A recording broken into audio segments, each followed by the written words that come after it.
Go.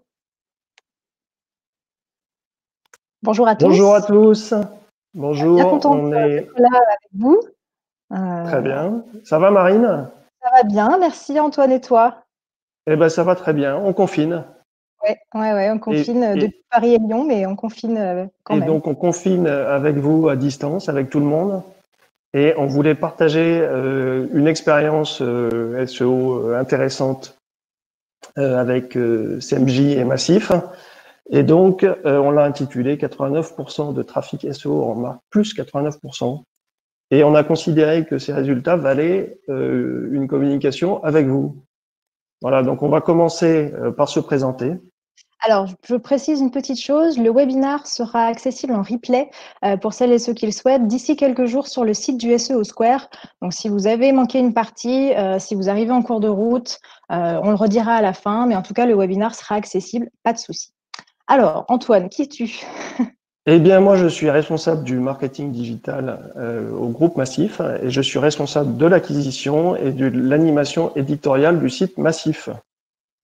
Et donc, moi, Et je toi, suis Marine? Marine Pacotte, je suis experte SEO et content chez SEMJ.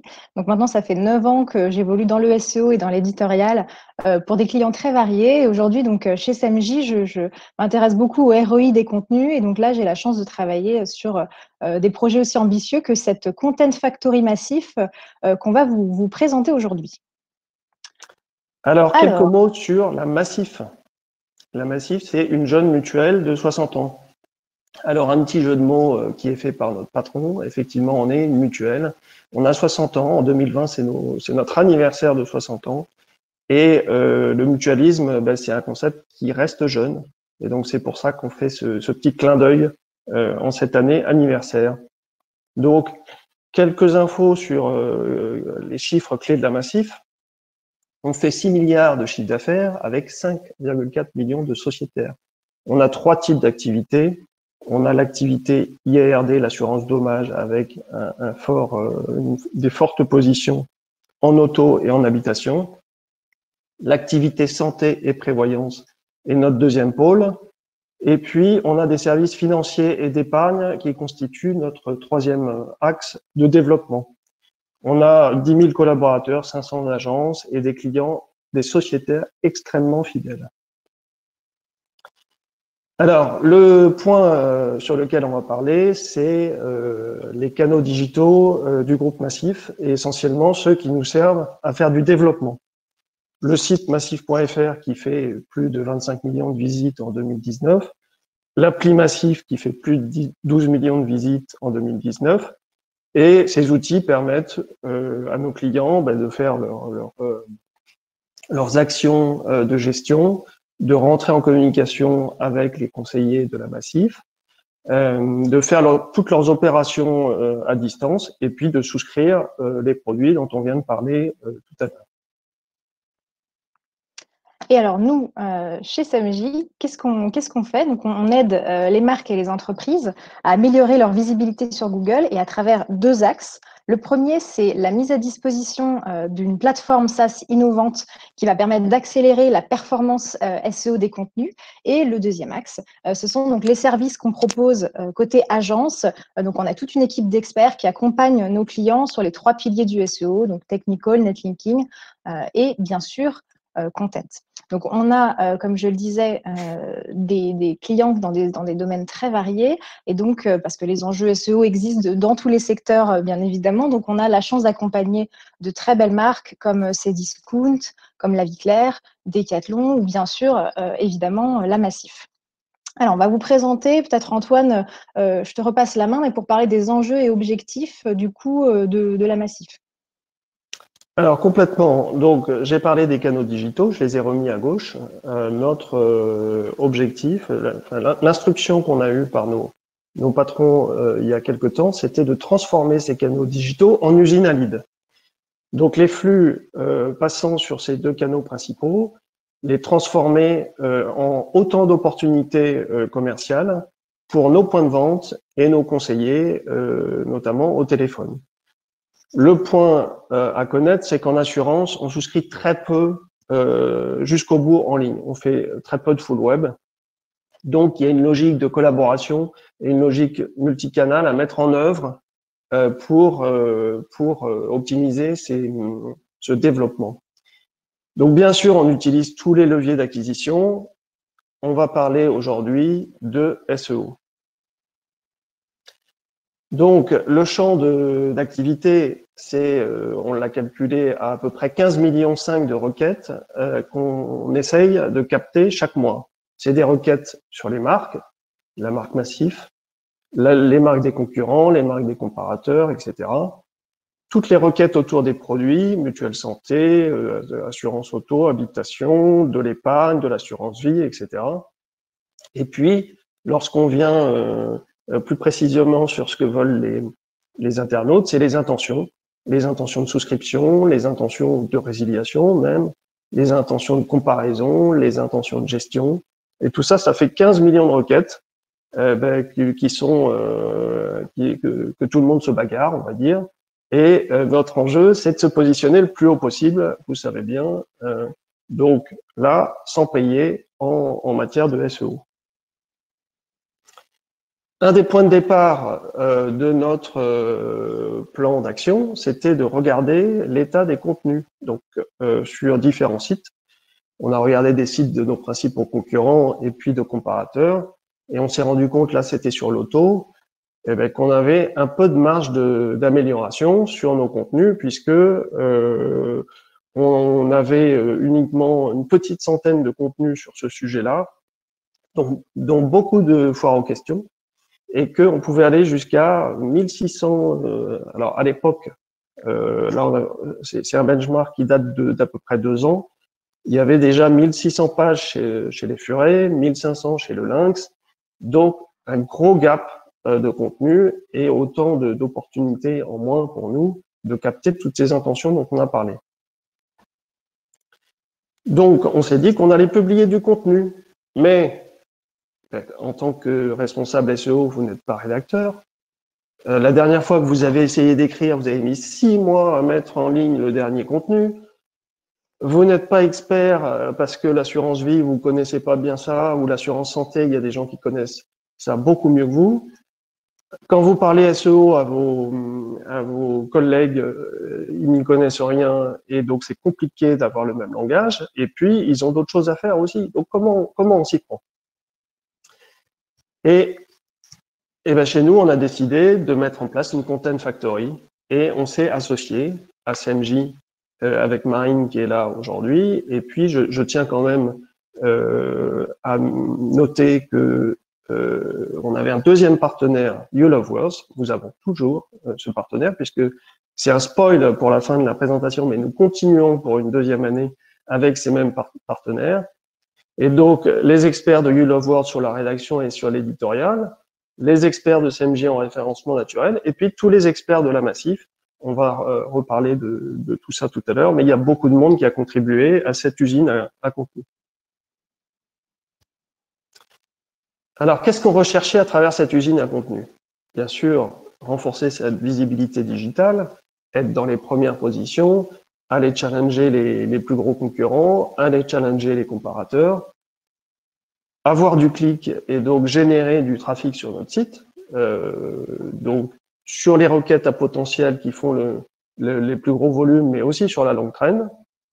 Augmenter le taux de conversion, ça passe par le bon contenu, les bonnes requêtes, mais les bonnes pages d'atterrissage et la bonne UX pour faire des leads qualifiés pour notre réseau.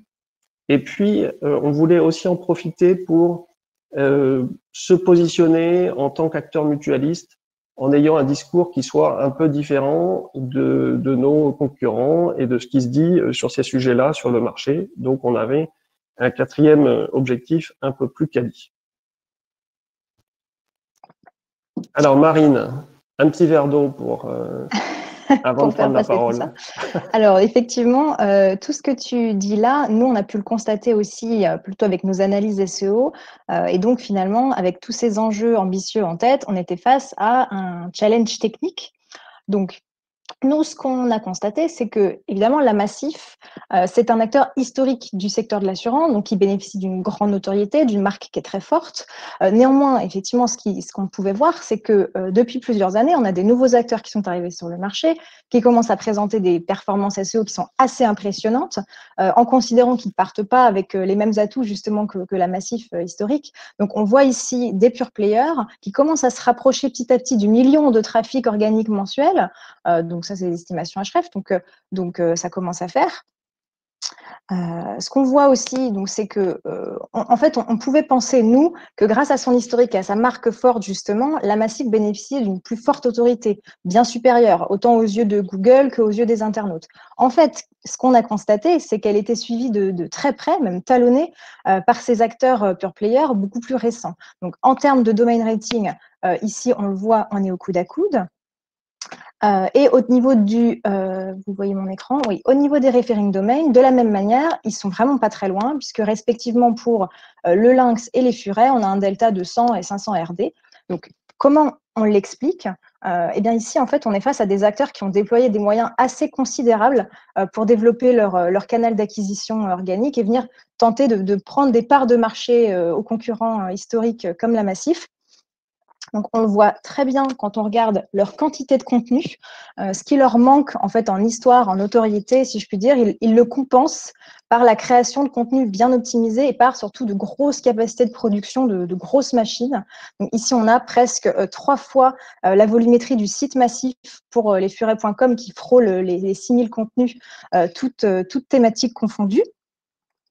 Et donc, on le voit aussi, si on prend l'exemple du lynx, on voit que leurs efforts augmentent et que leur stratégie devient de plus en plus agressive avec le temps. Ils sont en accélération constante dans leur production de contenu. Donc, ici, vous avez en fait la fréquence de publication des contenus mois par mois. Et donc, vous voyez qu'en 2 ans, ils sont passés d'une quinzaine de contenus par mois à plus de 60. Vraiment, ils multiplient par 4 leur production de contenu mensuel. Donc, c'est vraiment une stratégie très, très agressive. Donc, quand on regarde en plus dans le détail de la production de ces contenus, ce sont des contenus qui sont organisés, qui sont maillés en silos, qui sont ultra thématisés autour de leur thématique, donc assurance auto, assurance habitation ou ici complémentaire santé dans cet exemple. Donc, c'est vraiment là qu'on va mettre le doigt sur les explications de leur performance aujourd'hui, de leur gain de visibilité, de trafic et toutes les performances qu'on a vues. Sur la thématique complémentaire santé, donc le Lynx a créé pas moins de 110 contenus qui vont graviter autour et venir mailler la page pilier. Et donc, grâce à toute cette structure et à cette variété de contenus thématiques, la page pilier Le Lynx rank dans le top 3 aujourd'hui sur le mot-clé complémentaire santé.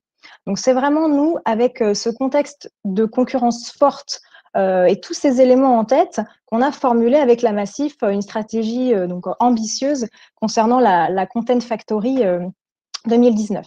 Donc, je vais vous expliquer en quoi effectivement a consisté cette stratégie. Alors, dans un premier temps, ça a consisté d'abord à effectuer un certain nombre d'audits. Il faut toujours démarrer par là. Je réinsisterai dessus, mais on avait pour objectif global initial de produire au moins 150 sujets, déterminer 150 sujets qui pouvaient faire l'objet de briefs. Et ces briefs, on allait les transmettre à l'équipe de rédaction pour pouvoir produire des contenus optimisés et capables de ranker. Donc, avec cet objectif de 150 briefs en tête, on s'est imprégné de plusieurs choses. D'abord, tous les contenus existants sur le site massif.fr, donc combien de contenus avaient été produits par thématique, quelles performances ils avaient déjà à date, donc en termes de trafic, de ranking, de nombre de mots-clés organiques positionnés, on a regardé plein de choses. Puis, dans un deuxième temps, on a fait tourner nos algos et on a exploité tout le potentiel de nos outils d'analyse de données et de recoupement de topics, en fait, ce qui fait le cœur de notre plateforme SAMJ aujourd'hui, pour dégager des intentions utilisateurs et des champs sémantiques stratégiques pour chacune des grandes thématiques qu'on voulait travailler. Et puis, pour terminer, on a aussi analysé le maillage et la répartition du link juice, de la puissance dans tout le site, pour être capable en fait d'identifier, de mieux situer exactement les pages les plus fortes et ensuite notamment de les exploiter quand on allait faire des briefs pour tout ce qui était recommandations de maillage interne. Donc, du coup, ça nous a permis d'aboutir à une stratégie tournée autour de 2 axes. Non seulement on s'est rendu compte qu'il fallait, on savait créer des nouveaux contenus, mais surtout, il y avait aussi une grosse partie d'optimisation de l'existant.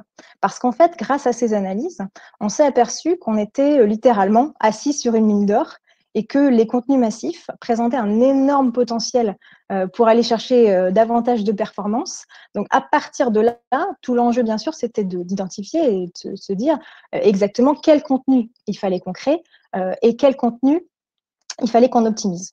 Donc, quelle a été notre approche? Eh bien, on commence par la création des nouveaux contenus.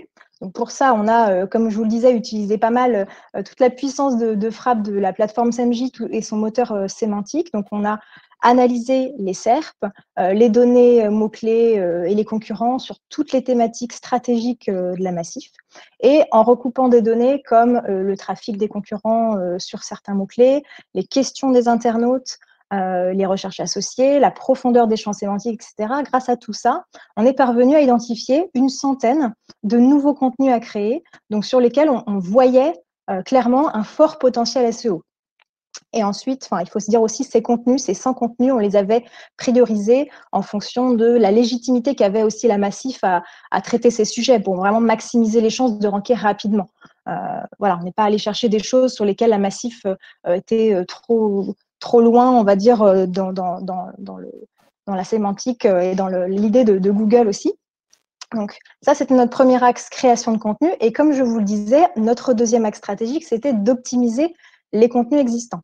Donc là, il se trouve en fait que cette stratégie, elle est encore assez peu employée, ou alors elle est plutôt sous-estimée dans le monde du SEO aujourd'hui. Mais c'est souvent le cas, et c'est sans doute le cas aussi pour beaucoup d'entre vous. Vos contenus valent de l'or, vous n'en êtes peut-être pas conscient, et il suffit parfois de quelques efforts pour décupler leur potentiel. Donc, en fait, ici, ce qu'on voit dans les résultats d'un sondage qui a été lancé par Twitter, sur Twitter par un consultant de Moz, la mise à jour du contenu et la construction du maillage interne sont vraiment les top stratégies héroïstes qui sont les plus méconnues ou les plus inutilisées de nos jours. Alors, c'est dommage pour certains, c'est une bonne nouvelle pour nous et c'est une bonne nouvelle pour vous qui nous écoutez maintenant que vous le savez. Et puis, par ailleurs, vous notez aussi que sur ce graphique, on voit également la qualité du contenu, l'intention de recherche, l'architecture de contenu. Donc, c'est autant de stratégies qu'on met en place avec nos clients chez SMJ et qui font partie d'ailleurs des axes de développement de la plateforme. Donc, vous, de votre côté, ne les négligez pas. Donc, par rapport à cette optimisation de contenu, pour pouvoir les identifier, ce qu'il fallait mettre à jour en priorité, on a analysé en détail les 1940 contenus qu'il y avait sur le site de la Massif en janvier 2019. Et donc, on les a priorisés pour là aussi en ressortir une centaine de contenus potentiels. Donc, depuis tout à l'heure, je vous parle d'un fort potentiel SEO. Donc, comment ça se traduit concrètement et comment est-ce que vous pouvez prioriser la production et l'optimisation de vos contenus. Hop, slide suivante. Alors, finalement, qu'est-ce que c'est un fort potentiel SEO? Donc, ça veut dire en fait qu'il y a beaucoup de trafic à la clé. Si vous arrivez à positionner votre contenu dans le top 10, plutôt même le top 3, bien sûr. Donc, en fait, il faut que vous calculiez plus précisément un gain de trafic potentiel en utilisant notamment le trafic des concurrents sur le mot-clé, le volume de recherche, le taux de clic de la position, voilà, des éléments comme ça qui vous permettent vraiment de vous situer, de vous donner un indice par rapport à la SERP. Vous serez capable ensuite d'utiliser ce potentiel de gain de trafic comme un des éléments de la priorisation. Alors, en plus de ça, chez SMJ, nous, on utilise aussi une autre méthode que je partage rapidement avec vous. Donc, on utilise en fait notre scoring maison. Là aussi, c'est un des points forts de la plateforme SMJ, c'est le Content Score. Donc, le Content Score, rapidement, c'est un indicateur, une note sur 100 qui va être attribuée à un contenu et qui va permettre de le situer par rapport à ses concurrents et par rapport aux exigences de la SERP Google qu'il doit remplir pour se positionner, pour aller chercher plus de performance. Donc, en fait, quand vous êtes en deuxième page Google, donc vous êtes dans le top 20, votre contenu, il a quand même fait déjà 80% du job. Vous n'êtes vraiment pas loin. Donc, il ne vous reste plus qu'à passer sur la première page pour déjà voir une évolution sur votre trafic et vos perfs. Et donc, quand vous arriverez en top 3, ben là, c'est là, le contenu fait entre 3 et 5 fois plus de trafic. Donc là, c'est le jackpot et vous avez tout gagné. Donc, avec le Content Score, vous avez une idée en fait du score à atteindre pour faire mieux que ceux qui sont dans le top 3. Voilà, c'est mathématique, c'est même plutôt ludique. Si vous êtes meilleur que vos concurrents, alors vous les dépasserez, vous allez gagner du trafic. C'est aussi simple que ça. Donc, nous, on utilise ça en plus de la priorisation grâce au calcul du trafic, du gain de trafic potentiel. Donc, une fois que vous avez identifié vos contenus à potentiel, il faut produire pour chacun un brief à destination de l'équipe de rédaction. Donc, votre but, c'est de proposer au rédacteur un plan, une structure de contenu concrète, détaillée, qu'il n'aura plus qu'à suivre. Voilà un peu les différents éléments qui constituent un brief SEO de qualité et ce que vous devez analyser et réussir à rassembler. Donc, les contenus concurrents et leur longueur, les thématiques qui ressortent de ces contenus, évidemment très important, les questions aussi que se posent les internautes sur le sujet, et puis ne négligez pas le maillage interne aussi, ça va être un des points sur lequel il faut inclure des consignes à l'intérieur d'un brief. Donc j'ai parlé d'analyser les thématiques à l'intérieur des contenus. Donc, ce qui est important, c'est de se faire une idée de la fréquence, des occurrences de certaines thématiques, certains topics à l'intérieur des contenus concurrents. Parce que si tout le monde en parle, grosso modo, votre contenu doit en parler aussi s'il veut se positionner devant. Donc, analyser, scanner les contenus concurrents, repérer les entités sémantiques, c'est-à-dire de quoi on parle, quel grand terme on emploie, qu'est-ce qui fait vraiment le cœur de l'information, le fond, et puis ensuite, croiser ces données avec les volumes de recherche de ces mots-clés et de ces thématiques. Donc, comme ça, en priorisant les entités sur lesquelles vous avez identifié des forts volumes, vous allez obtenir une liste, finalement presque déjà un plan des topics qui doivent se retrouver dans votre contenu. Donc là, à droite, vous voyez la manière dont SAMJ automatise ces analyses et les matérialise sous forme de heatmap. Donc voilà un petit peu, finalement, cette stratégie et ces analyses nous ont permis de ces deux axes de travail, de répartir finalement notre organisation de la manière suivante: 80 contenus existants optimisés et 70 nouveaux contenus créés. Il faut savoir que les équipes Massif ont priorisé et choisi ces contenus aussi en fonction de leur potentiel de gain de trafic SEO, je le disais, mais aussi évidemment en fonction des thématiques internes prioritaires, de la saisonnalité des équipes métiers, des actualités du secteur. Par exemple, l'année dernière, on a eu le 100% santé qui est arrivé. Donc, finalement, tout ça, on a pu l'inclure et le traiter. Et donc, finalement, pour les contenus à optimiser, on a beaucoup travaillé sur des pages produits, des pages catégories, des pages à forts enjeux de conversion. Et puis, pour les nouveaux contenus à créer, on a travaillé des nouvelles pages produits ou des pages conseils. Donc, des requêtes un petit peu plus informationnelles, mais quand même étroitement liées à une intention d'achat ou à un passage à l'acte. Donc, maintenant, on va vous parler du cœur du sujet. N'est-ce pas, Antoine? Après avoir expliqué tout ça, on va dire tout ce que ça nous a permis de générer comme résultat. C'est la bonne nouvelle. Donc, on a beaucoup travaillé, mais on a eu beaucoup de résultats. Donc, on est assez fiers de tout ça. Alors, déjà, on a livré 150 contenus. Marine a expliqué qu'on avait briefé, etc. Mais des pages produits, des pages conseils, des pages moments de vie, on a créé, on a optimisé. En année normale, on faisait 10 à 15 contenus chaque année. On est passé à 150. Donc, on a multiplié par 10 grâce à cette équipe-là, cette communauté, et à la contribution de nos deux agences. Donc, on a réussi sur le temps de mise en ligne à diviser par 3 le temps de mise en ligne. Je parlais de 6 mois tout à l'heure, c'était pas franchement une blague. Et donc là, en 2 mois et demi, en franchissant toutes les étapes, on peut mettre en ligne un nouveau contenu.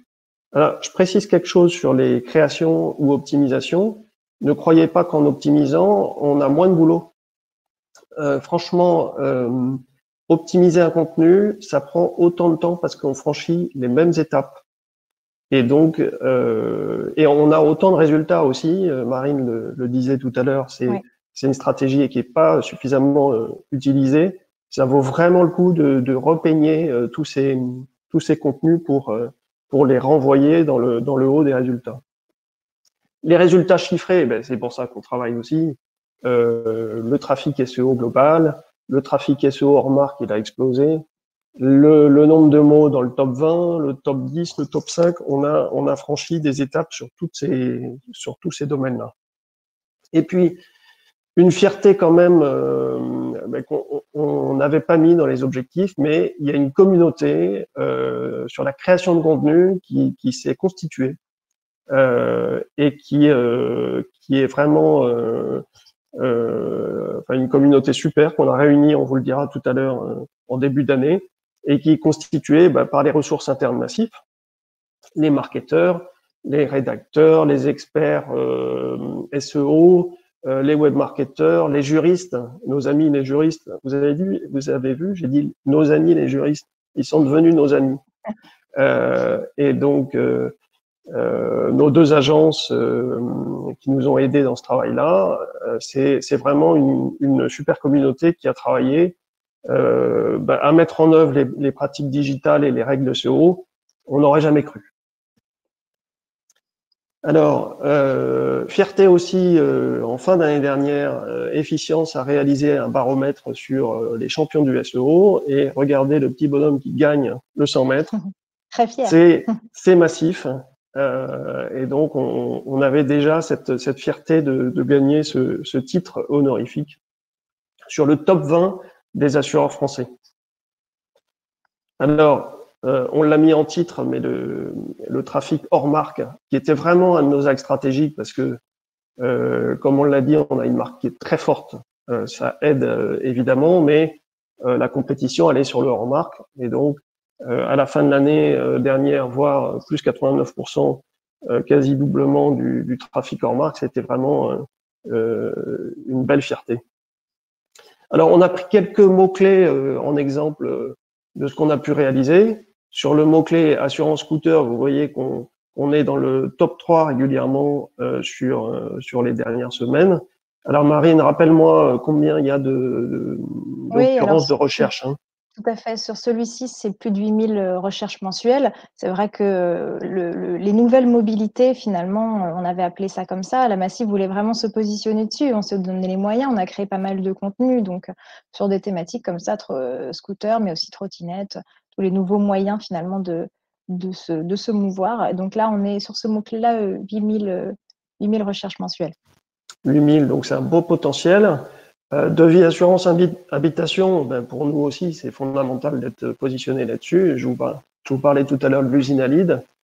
C'est comme ça qu'il faut alimenter nos conseillers sur des mots-clés qui sont vraiment génériques.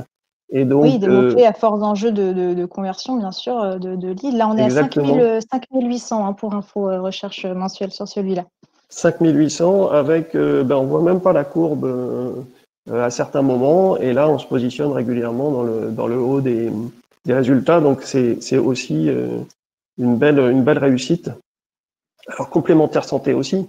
Celui-là, bien sûr. Voilà. Combien, rappelle-moi, complémentaire santé aussi? Celui-là, alors en fonction des outils, des estimations, on a entre 12 et 18 000 recherches mensuelles, donc vraiment gros mots-clés. Alors celui-là, gros mots-clés, et puis un mot-clé qui est utilisé par nos patrons. Et nos patrons, ils nous disaient, mais comment on fait? Je comprends pas. Je tape complémentaire santé, il n'y a pas la Massif qui ressort. Donc, on a essayé de leur expliquer. Alors, bien sûr, on a acheté le mot-clé pour être bien positionné sur les résultats payants. Et puis, on a essayé de leur dire qu'on travaillait dessus, etc. Et puis, un jour, c'est arrivé, progressivement. Et maintenant, on est régulièrement dans le top 3, dans le top 5 sur ces positions-là. Donc, c'est une belle réussite aussi. On a pu montrer à nos patrons réellement l'intérêt de notre travail. Tout à fait. Et c'est vrai que du coup, tous ces résultats, on les a aussi compilés. Ça avait été une de vos demandes, Antoine, effectivement, d'avoir un outil de visualisation. Donc, on avait choisi ensemble le Data Studio pour que toutes les équipes en interne puissent suivre, partager les résultats, voir parce qu'ils contribuaient. C'était très important pour eux aussi de se projeter. Donc, on a pu donner accès finalement à toutes les équipes, y compris aux équipes métiers, aux résultats, par exemple, de leur segment. Donc, on voyait le site au global, mais aussi les performances des différents segments, ce qui était très concret pour eux, donc trafic, comportement des utilisateurs, mots-clés positionnés, bien sûr, et leurs évolutions, mais aussi popularité des segments, du site. Donc voilà, on a compilé pas mal de sources, dont Adobe Analytics. Donc pour ceux d'entre vous qui ont déjà constitué un Data Studio en connectant Adobe, vous savez que ce n'est pas ce qu'il y a de plus simple. Donc on a eu quelques suées, mais aujourd'hui, on a un outil qui est vraiment utile pour aider à la décision, pour aider à la priorisation et à la collaboration des équipes. Ça marche. Et tout ça, ça nous fait faire des économies. Exactement, très belle transition, puisque là, on a un indicateur que nous, on aime bien suivre, c'est la valeur de trafic. Donc ça représente en fait la valeur de tout le nouveau trafic organique généré si on avait dû l'acquérir grâce au référencement payant, donc grâce au CPC. Donc là, on aime bien à se dire que, grosso modo, c'est autant d'économies qu'on a généré pour nos clients. Voilà. Donc voilà pour cette partie résultat. Donc parlons un petit peu perspective, parlons de la suite. Antoine. Les perspectives, qu'est-ce qu'on va faire maintenant? Alors, j'ai spoilé voilà. tout à l'heure, j'ai dit qu'on allait continuer en année 2. Avant de continuer en année 2, on a fait un bilan de ce qu'on avait bien fait ou pas bien fait. Bon, c'est vrai qu'au printemps dernier, quand on s'est lancé, on était dans le grand bain, on savait pas trop ce que ça allait donner. On a écrit des process, des plannings, des règles sur le papier. Et en les éprouvant, en rédigeant, en livrant ces contenus, en travaillant toutes les semaines dessus, on a vu qu'il y avait des points d'amélioration quand même. Des plannings qui n'étaient pas adaptés, des délais de relecture qu'il fallait faire plus longs ou plus courts, des interlocuteurs qui n'étaient pas identifiés parce qu'ils étaient dans d'autres endroits de l'entreprise, les rôles aussi, bien détailler les rôles. Parce que quand on lit un contenu, quand on valide un contenu, on a toujours tendance à le regarder comme si on était responsable de tout. Voilà. Et on a donné des rôles à chacun sur la relecture éditoriale, la relecture produit, la relecture juridique, et chacun devait s'en tenir juste à sa compétence. Alors, ce qu'on a vu aussi, c'est que produire du contenu, c'était bien, mais quand il n'y avait pas d'endroit où les positionner, c'était pas facile. Donc, aujourd'hui, il est vrai que certains contenus, on les a posés. On pense qu'ils ont encore plus de potentiel s'ils étaient posés dans une architecture adaptée à ces contenus-là. Donc, des catégories, des menus, des niveaux, il faut qu'on retravaille tout ça.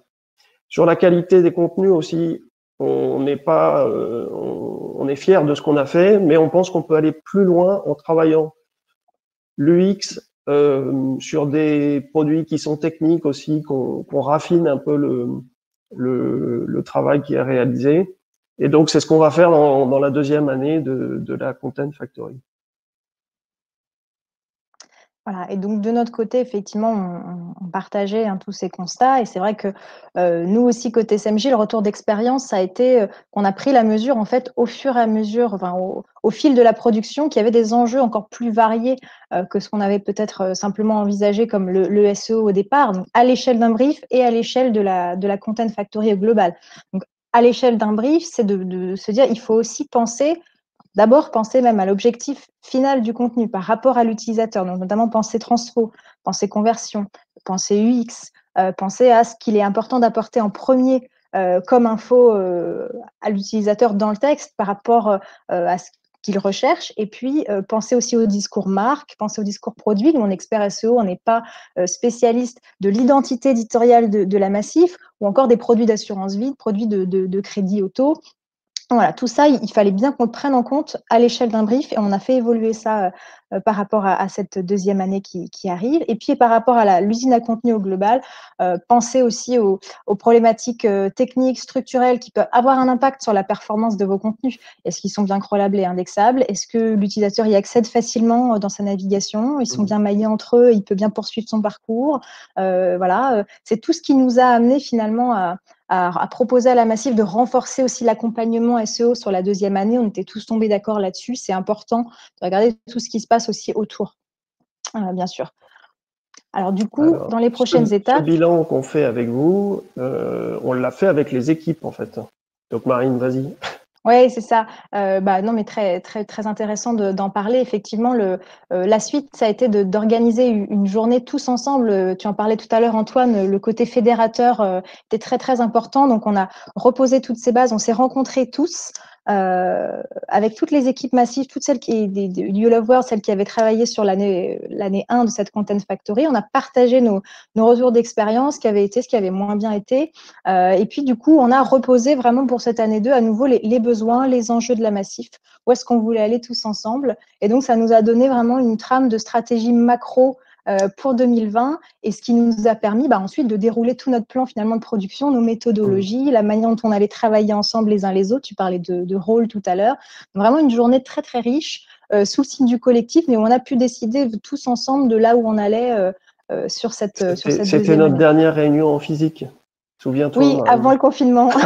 Avant le confinement. Mais nous, l'année dernière, on a testé tout ce travail à distance parce que les équipes qui ont travaillé sur cette Content Factory, elles sont à Niort pour la Massif, à Niort et Paris.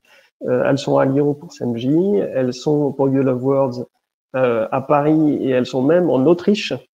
Donc, c'est vraiment une affaire de télétravail et de télétravail à distance. Et ce collectif, il a encore plus de valeur quand on sait ça. Voilà. Donc voilà, dans les quelques minutes qui nous restent, on aimerait partager avec vous donc les conseils, les tips finalement qui suivent un petit peu toute cette présentation et tous ces constats. Donc Antoine, je crois que tu as 3 conseils que tu peux donner. 3 petits conseils voilà, sur la clé de la réussite pour un travail comme ça de Content Factory. Nous, je pense que ce qui a fait la différence, c'est tout ce travail. Alors moi, j'ai un binôme qui s'occupe de ça. Pauline et Estelle, je les cite parce que vraiment bravo pour tout le travail qu'elles ont fait. Elles ont fait un travail de pédagogie de fou sur le SEO. À quoi ça servait, pourquoi on positionnait des mots, pourquoi on rédigeait, pourquoi on analysait comme ça, et qu'est-ce qu'on voulait faire sur les moteurs. Et le SEO est plus un mot inconnu à la Massif comme il pouvait être il y a quelques années. Alors on connaissait certainement la définition, mais dans le détail autant que ça, pas autant que ça. Donc la pédagogie, y compris à des équipes qui sont loin de ça, les juristes, etc. Ça fait partie des clés de réussite. Les briefs. Donc en amont, là aussi, on a appris, on s'est planté. On n'avait pas au début travaillé assez les briefs et on l'a payé après. On l'a payé dans les fins de parcours de contenu lorsque le brief n'était pas assumé par tout le monde. On avait soit des catastrophes à la fin en termes de contenu, soit des délais qui étaient vraiment étirés. Et puis le troisième conseil, c'est de penser au SXO, on en a pas mal parlé, mais la façon dont l'internaute va vivre le contenu et le parcours qu'il va avoir à faire, c'est aussi fondamental que de poser des mots-clés. Je vais dire les choses un peu vulgairement, mais poser des mots-clés pour poser des mots-clés et être premier pour être premier. Non, il faut vraiment que ça ait un sens et que le parcours soit en phase. Et donc, penser au SXO, c'est mon troisième type. Et les tiens, Marine, c'est quoi? Alors, les miens, c'est… alors, ne négligez pas, je l'en ai parlé tout à l'heure, mais la phase d'audit initiale, c'est ultra important d'avoir la vision de votre contenu individuel au milieu de son contexte et de tous les autres finalement qui gravitent autour. Donc, bien comprendre comment est fait le site, bien comprendre vraiment toute la base avec laquelle vous partez. Vraiment une stratégie contextualisée.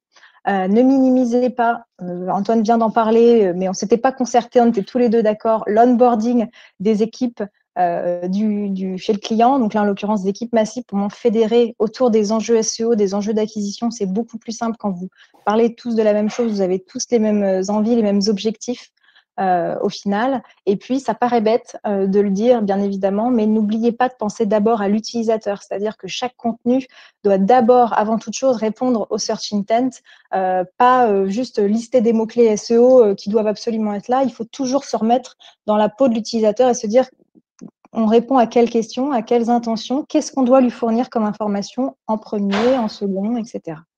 Voilà, vraiment ne pas perdre ça de vue. Et puis, j'ai un petit conseil bonus, j'ai triché.